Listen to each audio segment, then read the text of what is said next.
Next transistor, we do the very same thing. Let me just organize the leads. So we've got right here, these islands like this one, they're raised up. See if you can see there's a little separation between here and here. And then things like this, these are connected directly to the board.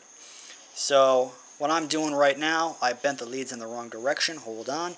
If the panel is facing away from you, you want the flat face of the transistor to face towards you when you solder it. So I'm soldering the collector to where the transistor meets up with the resistor and the collector of the other one, which biases it. Now I'm soldering the base down to the emitter of the other one, so it will amplify it again. Now I'm soldering this part to ground, and perfect. Hey, it's hot enough now. Let's see if we can't solder this down to ground properly, this capacitor from earlier. Oh, that's perfect. Okay, so we've got all that taken care of. Now we do the audio section. This is hard because this has broken many times on 4 of them. This end falls off, and then this one from the center falls off. So the ones that have broken, I will get new ones for. So we solder, these are just multicolored wires. So I'm going to solder the pink one to the one closest to the front panel, and the green one to the one in the center, and the back pin isn't going to be used. This is a stereo, not a binaural, whatever. So I solder these both down, let those solder joints solidify, and then I bring that back over here and connect that in between the capacitor and the positive voltage. And I just make sure this is all down perfectly, and I put some extra dabs of solder down where I think need it, just to make sure that everything's got a awesome, perfect connection. And I think that's good. We have a fully working radio. Let me show you how to put the batteries in it. That's real simple. You do this.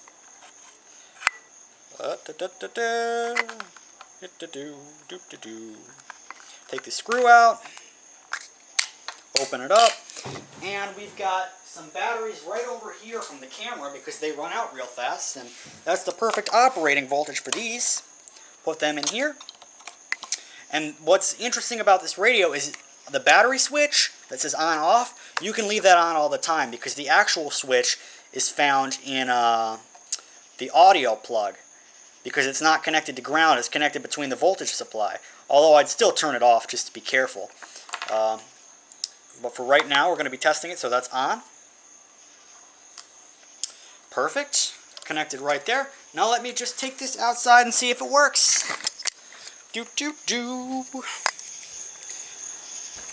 I have forgotten the amplifier, but check this out. It works best at night. This is the antenna. There's a long antenna out in the yard, but you can't see it.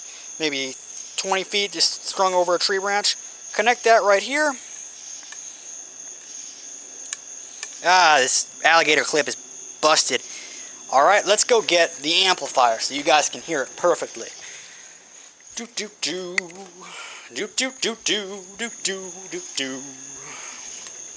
Turn that on already.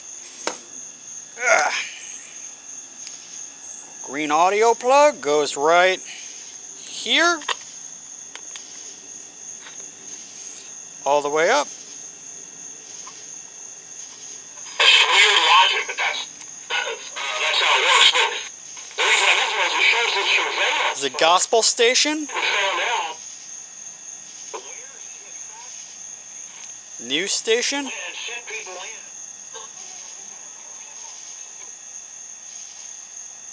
Let's turn this up. There is Radio China International. There's a server that repeats that, not a server, a repeater that gets a signal from China, from Beijing, where it's transmitted from, and that's up in Atlanta, and it transmits it right down here, and they do that for the Chinese population here. I believe there's a couple companies or something that employ a lot of Chinese people.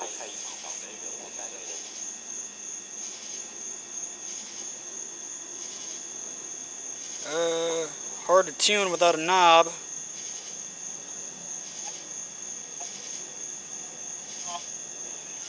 Let's turn this up. They would never tell me they were coming. They would stop me. It's They the gospel.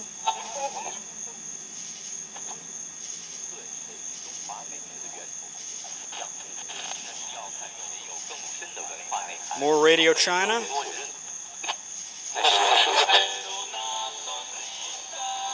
Christian country music. And they would drive off again in there. Very nearby gospel station.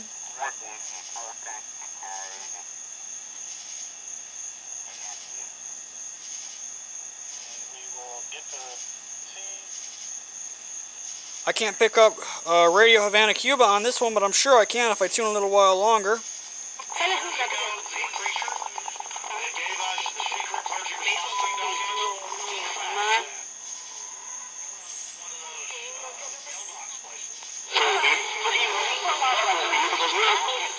Alrighty, I think you get the idea.